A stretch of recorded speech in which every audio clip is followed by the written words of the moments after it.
Okey, saudara saya sekalian, kita ada satu topik yang panas. Saya kira anda jangan ambil ni satu topik yang luar daripada sepatutnya kita cerita dalam dan mendapat ilmu yang lebih, orang kata apa, mampat. Sebab apa? Saya nak bagi tahu malam ni ada beberapa statistik yang menakutkan bahawasanya topik ataupun masalah yang kita cerita malam ni adalah masalah kita semua. Terutama sekali yang atas pada umur 40 tahun. Saya ulang atas pada umur 40 tahun. Itu tidak bererti yang bawah pada 40 tahun tidak bermasalah. Iaitulah saudara sekalian masalah mati pucuk. Itu untuk orang lelaki. Satu lagi ialah mati putik ataupun lemah libido untuk wanita. Lelaki pun ada lemah libido juga. Tapi saya nak cerita yang lebih common ataupun yang lebih banyak orang lalui, lelaki dan wanita. The most common problem, yang paling common, yang paling biasa you dengar untuk orang lelaki, dan saya akan bagi statistiknya, ialah masalah ED, erectile dysfunction. Lelaki dahulu dia orang ada masalah, orang panggil erectile dysfunction ataupun mati pucuk. Oh, by the way, apa yang dimaksudkan dengan erectile dysfunction? Maksudnya apa dia? Tidak mampu dan tidak boleh menahan zakarnya keras sehingga ke habis permainan, maksudnya keintiman ataupun bersekali dengan sexual intercourse untuk memasuki vagina. Jadi maksudnya penis tu tak boleh dan tak mampu masuk vagina, ataupun kalau boleh masuk tak boleh sampai habis sehingga akan mendapat orgasma. Faham tak faham ni? Dia ada banyak jenis ED ni, erectile dysfunction. Mati pucuk tu boleh daripada mati terus, langsung tak mau naik langsung. Itu pun ada, tak semestinya umur 7-80. Ada dah kes-kes umur 4-50 dah mati terus, ada. Itu nak kena betul-betul kita cerita malam ni. Lepas tu ada yang jenis yang bisa bangun, tapi bangunnya sebentar saja. Faham tak? Ada yang bangun lama juga dan keras juga, tapi bila masuk tak sampai. Maksudnya dia tak puas ataupun isterinya tidak puas. Faham tak faham tu? Dan dia sendiri akan frust. Okey? Dan ada setengah orang tu tak sempat masuk lagi sudah pancut. Ini semua masalah erectile dysfunction. Kalau yang 100% dia boleh puas diri dia dan isinya pun puas, dia boleh habis main game yang sama-sama. Kadang-kadang siapa lambat, siapa awal sikit tu masih lagi okey. Semua tu ada masalah kaitan dengan mental lah pula kan. Tapi secara fiziologi, secara biologi dan secara kebijaksanaan kita nak belajar malam ni, ramai mana orang yang bermasalah. Ini dia, 40% daripada lelaki yang atas pada umur bila mencecah 40, saya ulang, bila you are 40 and 40 plus, ya dah dibuat kajian 40% daripada kita lelaki ada masalah ni. Tak kira lah you punya stage awal kah atau stage yang dah langsung tak mau bangun. Dahsyat tak dahsyat. Bila sampai umur 50 pula, you akan antara 10 orang 5 akan ada masalah ni. Maksudnya 50%. Jadi bila 60, katanya 60%. Jadi kalau 70, ni abang yang tengah cakap, abang apa? Atuk yang tengah cakap ni, 70% daripada kami semua dah ada masalah. Tak payah nak sombong lah kak abang. Kadang-kadang dalam WhatsApp group tu, dalam mengopi, macam dia lah King Kong. Tapi sebenarnya dia pun dah kena king out. Betul tak? Sebenarnya, saya kata apa tadi? Kalau dah 60 umur dah 60%, 70 kan. Jadi kalau 80% daripada ada lagi tinggal. Sebab tu ada yang kahwin sampai yang umur 80 pun kahwin anak dara yang umur 25 tu. Sebab dia masih ada lagi 20% lagi yang cukup kuat lagi. Tapi 80% kalau dah umur 80 sudah kurang boleh pakai. Macam? Jadi malam ni kita nak cuba bagi harapan. Tujuan saya selalunya kalau tidak ada harapan, tak payah cerita. Itu orang panggil tin kosong. Faham tak? Jadi kita tak mau jadi tin kosong, kita nak bagi manfaat. Orang perempuan pula, akak-akak sekalian, jangan malu. Sebab apa? Orang perempuan selalu mendamkan cita rasa ataupun perasaan ni. Sebab apa kita rasa macam ni satu tabu. Tahu tak tabu? Tabu ni tak boleh cakap. Zaman Datuk dulu kalau sebut macam ni, orang kata kena sambai mulut. Tahu tak? Kena cabai mulut. Tahu? Jangan main.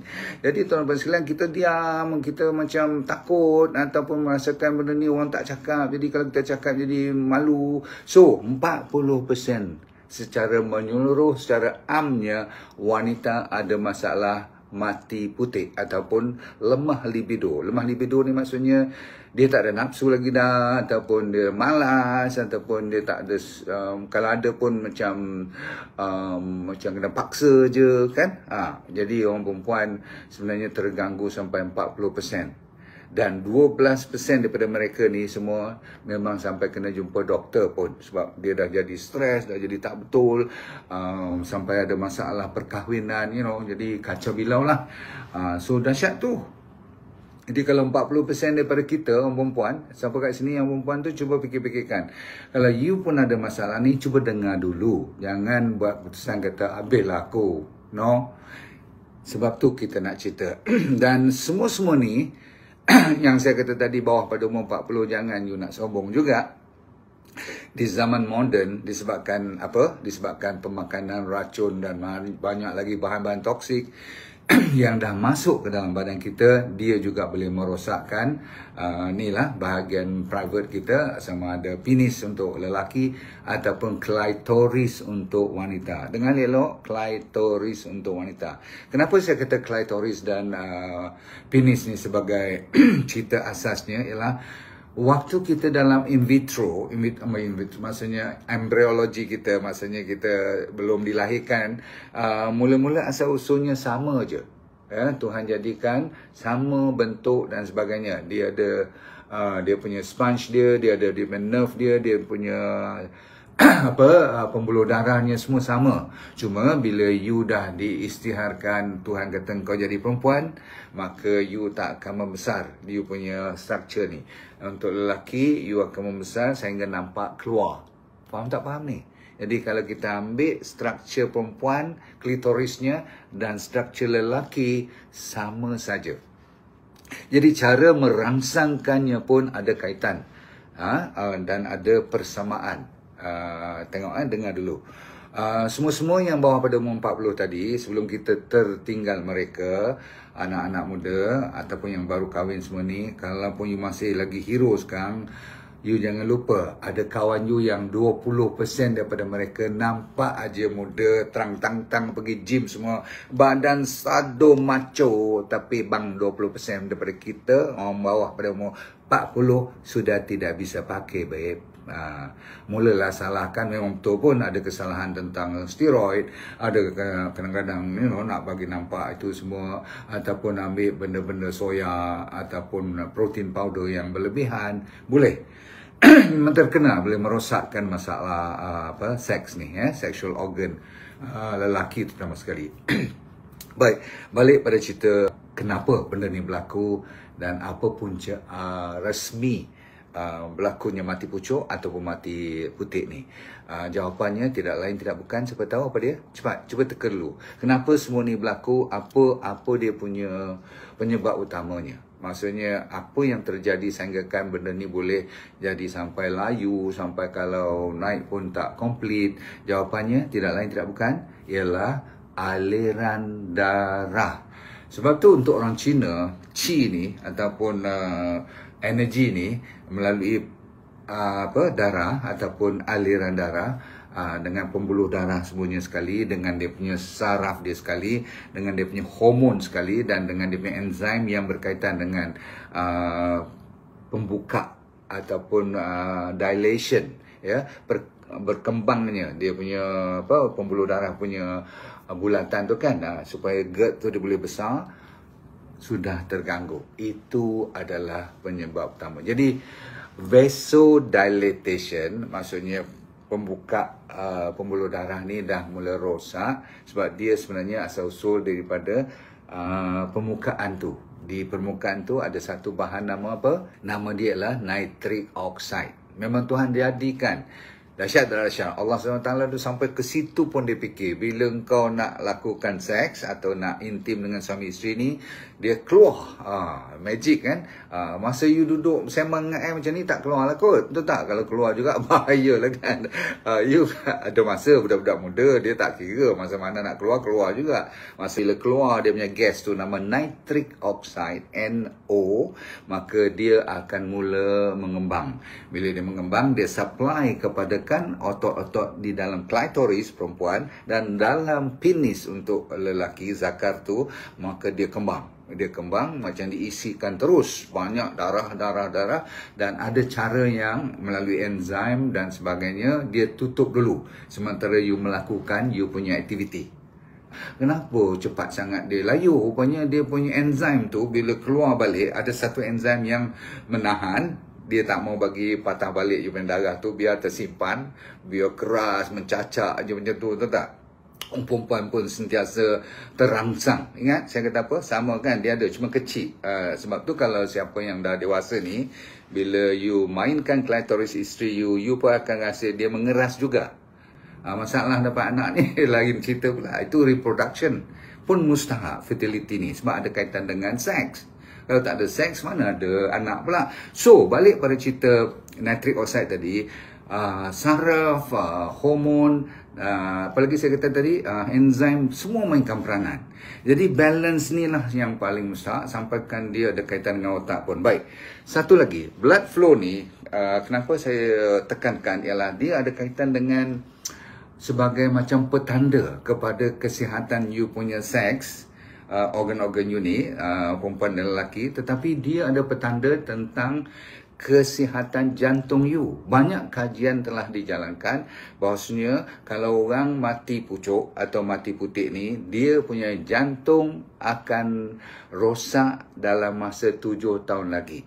Dan setengah orang buat kajian sampai ada 70 banyak sangat, 17% daripada mereka akan kena heart attack dalam masa 7 tahun selepas dia mati pucuk. Dia mau tak mau, kita kena buat sesuatu. Kita kena cuba tingkatkan balik peredaran darah. Bila datang sifat nerve tu, kenapa pula saya tersebut tadi mustahak? Sebab daripada saraf ni lah ada kaitan dengan otak. Petanda untuk sihatnya otak dan terutama sekali jantung adalah you punya ada tak masalah mati pucuk, ada tak masalah mati putih untuk orang perempuan. Kalau you langsung tak ada langsung feeling dan tak ada langsung stimulasi rangsangan untuk klitoris you menghasilkan arousal, tak menjadi you bernafsu semua tu, you jangan rasa benda tu normal. You kena buat sesuatu. Boleh-boleh? You nak tahu tak, lelaki, saya tak tahu sangat tentang wanita ni sebab dalam saya punya kajian tak banyak cerita tentang. Tapi lelaki, dia punya erection adik dia tu, kalau yang sehat walafiat, tak kira umur you 5-60 pun, you masih lagi boleh erection ada waktu you tidur. Terutama sekali bila you bangun tidur, kalau you masih lagi ada negaraku, walaupun kita banyak melawak cerita macam tu, sebenarnya itu petanda yang you sehat. Bukan sihat penis atau klitoris tu, tak, sahaja. Tetapi you sihat sehingga jantung dan otak. Kalau yang masih lagi pagi-pagi masih negara kutu macam sombong, nampak? Tak apa, bagus. Alhamdulillah, syukur tu. Tapi yang kita yang lain ni yang kurang sikit, malas, susah nak naik, nak kena bagi stimulasi yang lebih daripada sepatutnya, jangan juga malu. Sebab kita mungkin cara diet, cara sebenarnya diet dan exercise, kata kajian, boleh membantu. Tapi jenuh lah. Bila dah lagi berumur, lagi nak kena exercise, diet tu boleh ikut juga kan. Namun digalakkan juga orang ambil suplemen yang bagus-bagus. Ada tapi yang saya nak beritahu kat you, jangan biasakan ambil Viagra atau Cialis. Saya tak tahu you suka ambil yang mana kan. Orang lelaki, orang perempuan ada juga, tapi kurang sikit ubat-ubatan untuk perempuan. Kenapa ni orang tak buat untuk perempuan? Tapi rupa-rupanya sekarang dah ada yang dipanggil female Viagra. Faham tak faham ni? Okay, sebab salah satu daripada secret dia ialah sebenarnya nama L-arginine. Nama ni dah famous orang-orang yang mencari habuan. Tapi dalam Viagra, dalam Cialis dia tak perlu benda tu. Tapi yang natural ni ada L-arginine, ada L-citrulline, ada meristin. Nama-nama macam ni you tak perlu ingat. Tapi semua ni adalah amino acid yang boleh membantu. Kalau kita dah rendah sangat, kita tak jaga diet, kita banyak bermasalah sakit, kita ada diabetes, selalu balik-balik. Sebab itulah diabetes orang tekan gila-gila. Orang yang ada kolesterol masa ni lah, kalau kita terlalu lebih sangat, dia dah mula blok. Kan? Dia tak blok jantung dulu. Dia tak blok otak dulu. Dia blok adik you dulu. Sebab apa? Adik punya blood vessel waktu dia istirahat, dia kecil. Dia senang dapat blok daripada jantung. Sebab tu dia jadi petanda awal. Kalau yang kat situ dah mula blok, kau tunggulah besok. Sebab kat sana cuma 1 mm dia punya dilation tu. Kalau bila dia besar tu jadi lebih besar. Tapi bila dah lekat dengan kolesterol atau plak-plak yang terlalu berlebihan, tu yang kita kata jangan terlalu banyak makan tepung yang bergoreng dan minyak sayur tu kan, yang kita dah habis berpuluh kali cerita. Sebab nanti bila you dah pergi ke doktor pula, ada kes-kes yang kalau tak betul kan you punya diabetes, kolesterol dan blood pressure ni, susah you nak baik. Satu. Nombor dua, kalau you masalah stres, confirm dah lah ada masalah mechanical, tak boleh naik semua ni kan, tak boleh dapat rangsangan kan. Bila you stres pula, lagi tak boleh fikir. Dan otak dalam sudut seks, dalam sudut keintiman ni memainkan peranan yang penting. Kalaupun you tak ada masalah adik you ataupun klitoris you, tapi kalau you selalu bergaduh, you tidak serasi, atau saya cakap lah tentang mati pucuk ke mati putih, ya memang tak akan jadi apa-apa pun. Baik, sekarang tiba masanya apa yang you perlu buat. Okey, ramai yang akan, kalau teruk sangat, doktor ada ni tolak ke tepi dulu, yang ada jual kat pasaran semua tu. Ada yang nak pakai lintah punya minyak lah, pakai macam-macam lah. Okay, yang sapu lah, yang makan, yang telan dah, macam-macam. Tapi saya nak fokus kepada yang selamat dulu. Memang ada doktor suruh beli pump. Pernah dengar? Vacuum, dia ada macam silinder masuk ke dalam you punya adik you tu, kat penis you tu. Lepas tu ada special pump dia akan hisap bagi kembang benda tu. Lepas tu dia akan tahan blok. You practice lah hari-hari dalam setengah jam ke, buat lah hari-hari. Kata kajian yang ni pun boleh bantu. Tapi ramai orang kata bila you letak getah tu, you ikat supaya darah tu tak patah balik, rasa macam tercekik pula. Jadi tak natural sangat. Ramai orang tak suka. Lepas tu ada satu lagi bahan ataupun gadget yang kena tarik. Dia panggil traction. Dia termasuk ke dalam, so kena tarik keluar lah kan.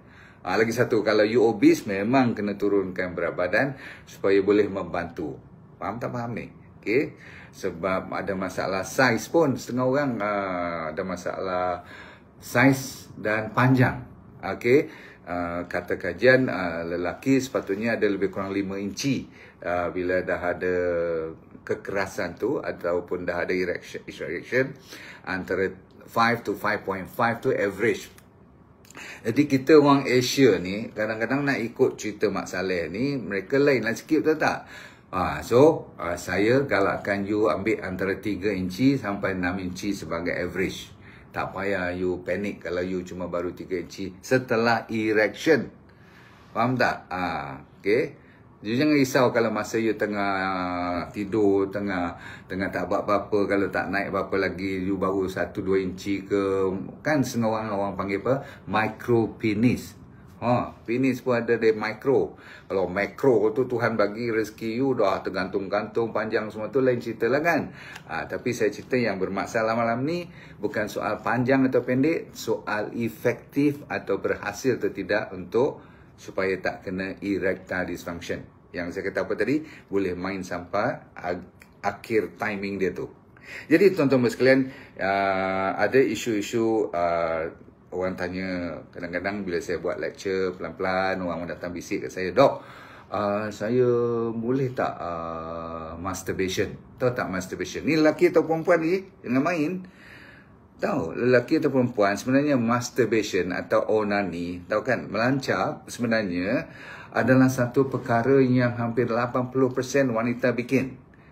Tanpa dia nak cerita kat you lah bulat-bulat. Tapi masalah apa yang dia tak boleh cerita, betul tak? Jadi kajian mengatakan 95% lelaki buat.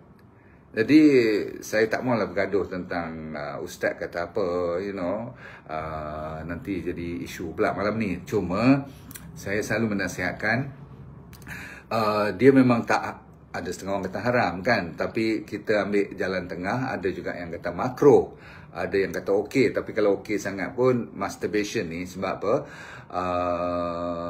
Onani ni sebab dia kadang-kadang membawa kepada pornografi. Dan selalunya dia ada kaitan dengan pornografi. Tahu pornografi kan?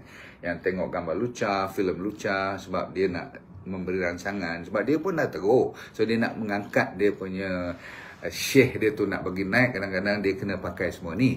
Yang ni yang jadi haram. Tapi yang untuk makruh, untuk medical, saya ulang, untuk malam ni punya cerita, boleh diletakkan di bawah konsep makruh. Sebab apa? Kalau you tak cuba langsung dan you pun takkanlah nak, kalau tak ada partner nak cari siapa, betul tak? Ataupun kalau isteri tengah katakan ada period dan sebagainya, dan you katakan masa tu ada semangat, boleh tak you buat masturbation? Masturbation is healthy kalau untuk tujuan maksudnya you nak lari daripada zina. Faham tak? You takut pada zina, tapi you bersemangat nak buat, silakan. Sama macam tu sekali. Sebab apa? Kalau tak buat langsung berbulan-bulan, dia matilah. Just like any muscle. Kan, you tahulah kalau orang sakit tu, kalau dia duduk tak payah 2-3 bulan, 2 minggu je tak jalan, you nampak tak? Sama juga, sebab dia dijadikan oleh Tuhan, ada nerve, ada blood vessel, ada muscle, ada otot. Jadi balik kepada cerita masturbation tu, digalakkan bagi mereka yang ada masalah ED, erectile dysfunction, mati pucuk ataupun mati putih. Orang perempuan pun jangan pula you cerita satu dunia yang saya suruh buat. Tetapi kalau you bermasalah, you digalakkan. Sebab ada kajian mengatakan masalah prostat untuk lelaki adalah bagi mereka yang tak buat langsung berbulan-bulan. Dia macam puasa terus, sampai bila-bila pun dia macam give up lah. Sebab dia rasa kotor ke, atau dia rasa berdosa ke, saya tak tahu. Tapi bila dia nak buat seks, nak lakukan seks, prostat pun dah boleh bengkak, disebabkan dia tak keluarkan dia punya sperm dah lama sangat. Ada sebab tu. Tuhan jadikan semua ni. Baik. So saya selalu kata, kalau you dah ambil semua ni pun tak boleh, dengan surgery pula doktor sediakan nak ganti transplant pula lagi, tak payah. Saya rasa saya tak galakkan you, walaupun ada transplant penis, tak tahu macam mana dia orang buat. Dia macam kalau breast boleh buat pembesaran dia, sebenarnya penis pun boleh, tapi cara dia buat dan ganti apa, selalunya kejayaannya tidak begitu memberangsangkan. Kalau tidak, semua orang lelaki dah buat dah, betul tak? Jadi tak ada. Orang perempuan tak payah nak operate apa-apa. Cuba tengok masalah seterusnya ialah masalah mental. Ramai wanita pula, saya nak fokus, dia ada masalah trauma dan dia tak boleh cerita pada suami dia. Kadang-kadang dia cuma orang kata menjalankan tugas untuk membahagiakan family. Kadang-kadang dia sakit pun kadang-kadang, tapi dia tahan juga. Ada satu penyakit ataupun satu masalah ni, bukan boleh tahan tak boleh tahan, memang tak boleh lepas. Lelaki tak boleh penetrate. Sebab apa? Vaginismus ni, penyakit tu, dia bila nak buat seks saja, nak lakukan seks dia, orang perempuan tu menutup. Bukan dia nak menutup, dia tertutup secara automatik. Faham tak? Pintu dia tutup. Jadi vagina tu tak buka. You kuat macam mana pun, macho macam mana pun, lelaki tak lepas masuk. Jadi selalunya ini menjadi masalah besar dalam perkahwinan, dan mereka selalu kena pergi counselling dan kena sabar. Ada juga ramai orang yang telah boleh dibetulkan balik dalam suasana merelakskan otak dia dan kawasan vagina dia. Vaginismus tu memang tak boleh buat apa-apa masa dia berpenyakit ataupun bermasalah tu, dia tutup habis. Baiklah, kalau saya tutup dengan cerita orang suka beli Viagra atau Cialis semua tu, saya cuba minta sebelum you pergi ke ubat tu dulu, sebab ubat tu dia tidak, orang kata apa, free from side effect. Cukup banyak dia punya kesan sampingan, sehingga kan kalau you salah ambil, orang-orang yang ada masalah jantung, masalah diabetes, masalah-masalah ni lah, high blood pressure semua tu cukup menakutkan. Sebab ramai orang telah terbukti atas katil yang kena heart attack. Pernah dengar cerita kan? Tiba-tiba kalau dengan isteri tak apa juga. Kadang-kadang sebab dia nak cari semangat baru, dia cari partner baru, kan kantoi juga. Jadi tuan-tuan sekalian, banyak cerita macam tu. Sebab apa? Dia mesti kena pakai Viagra, dia mesti kena pakai Cialis nak bagi power. Ambil pula bukan 20 mg atau 50 mg, dia ambil yang 100 mg, yang paling tinggi punya. Kan? Jadi bahaya sangat, ya. Cuba dulu, kalau terpaksa baru pakai. Tapi sebelum tu, ada tak saya nak bagi makanan-makanan yang you kena amalkan. Kalau you cuma 50% je problem, you amalkan ni dulu, ya. Kalau Viagra semua tu mungkin you dah orang kata apa, kedai nak tutup terus, kot lah boleh membantu. Tapi banyak lagi cara yang lebih selamat. Umpamanya jangan lupa pada nuts, ya. Rupanya kacang-kacang tu jadikan khas, ada kebaikannya untuk mengeluarkan apa yang dipanggil macam arginin tadi tu kan. Jadi myristicin semua tu ada. Nanti saya bagi tahu apa yang penting. Orang yang ada yogurt yang organik, amalkan ni. Orang yang suka pumpkin seed, tahu tak? Apa ni, biji labu. Okey. Alright. Ni untuk lelaki saja ke? Malam ni untuk lelaki dan wanita tahu, okey? Sebab untuk wanita selalunya orang selalu tak mau cerita, tapi malam ni boleh, ya. Lagi satu, kenapa pula sama pula macam sama? Kan saya kata tadi, dia punya klitoris tu adalah sama dengan penis, dan yang memerlukan hormon yang perlu ialah testosteron, kan? You duduk dengar orang cari testosteron semua tu, rupanya daripada makanan ni lah boleh meningkatkan testosteron, dan dia boleh stimulasi penis dan klitoris. Nampak tu? Watermelon cukup best. Tapi nak dapat semua-semua ni, nak kena makan. Kalau macam pumpkin seed tu nak kena ambil 2-3 genggam baru nak dapat impact sedikit. Tu pun kalau dah teruk sangat tak nampak pula dia punya impact. Watermelon minimum 6-7 gelas baru nak kot. Kalau you tu pun you bukan mati habis, you baru kurang sedikit saja, baru boleh bantu. Watermelon yang organik, okey. Lepas tu cucumber, timun. Lepas tu beetroot, tak apa. Yang satu lagi sunflower seed, apa, biji bunga matahari. Okey, lepas tu yang last 3 ni yang paling famous zaman sekarang. Dah banyak orang buat orang kata apa, kajian. Bukan saja kajian, dah dites, dan di Malaysia sendiri ada orang dapat ilmu ni, iaitu satu nama almond. Saya duk ingatkan almond ni untuk kesihatan. Yelah, bagus kan? Kacang almond terkenal dengan berbagai jenis nutrien, mineral, banyak dalam almond. Dia antara top 3 kacang-kacang kan. Rupanya almond ada. Tuhan bagi rezeki dalam almond tu untuk membangunkan adik you. Tadi. Tapi orang kata berapa banyak, dok? Tak usahlah you makan hari ni baru nak dapat impact tu. Ni orang panggil cicilan. Okey, kalau nak cicil ambil almond. Tapi satu lagi ni boleh ke you ambil clove. Clove ni banyak sangat kegunaannya, tapi orang tak sedar yang dia juga boleh clove. Clove apa dia? Cengkeh. Okey. Dan saya nak tutup malam ni. Selalunya saya tinggal terakhir, sebab kalau jawapan ni tidak tepat, ataupun kalau jawapan ni tepat, dia selalunya kat belakang ni orang ingat lebih. Betul tak? Siapa boleh teka ada satu buah yang kalau you salah makan buah ni, dia boleh jadi racun. Tapi kalau you betul makan buah ni, terutama bijinya, saya ulang, terutama bijinya, dan bijinya besar ni, Saya dah bagi tip ni, bijinya besar ni. Dan buahnya masam-masam sedap. Kalau dia dah masak, cun. Dan dia boleh buat, orang kata apa, boleh peram pun, boleh buat jeruk pun. Siapa tahu buah apa tu, cepat.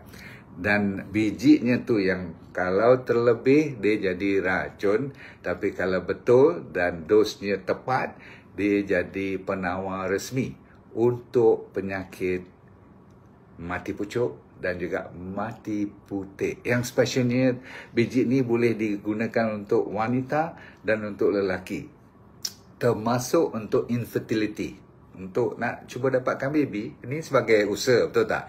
Kita tak pernah claim yang kita ni ubat bagi dapat anak. Please, jangan salah bulan. Nanti ada doktor-doktor lain yang cekik saya pula. Tak, saya cuma bagi bantuan. Tetapi sains dah buktikan, sebab dia ada bahan seperti yang saya kata tadi lah, kan? Arginin, ada myristicin dan sebagainya tu. Tapi myristicin tu, kalau you salah makan dia, terlebih, katakan you patut ambil 1 mg, you ambil sampai 3, 4, 5 mg. Bahaya. Kalau tekat-tekat kacang-kacang pumpkin, kacang-kacang kacang kuda pun you ambil sampai 2-3 genggam pun tak masalah kan. Tapi yang ni bahaya. Sebab apa? Dia ada kuasa untuk, kalau yang betul, dos yang tepat, dia akan meningkatkan nitric oxide. Kan jarang-jarang untuk mendapatkan natural pembuka nitric oxide. Ya, okey. Baiklah, jawapannya ialah nutmeg. Buah pala. Dulu saya pernah bagi lecture sekali, kalau siapa masih ingat, saya kata buah pala jangan makan. Kalau banyak-banyak jadi racun. Inilah dia. Rupanya biji tu yang saya tak belajar. Ilmu kan, kadang-kadang kita lagi lama belajar, lagi dahsyatnya, Masya Allah.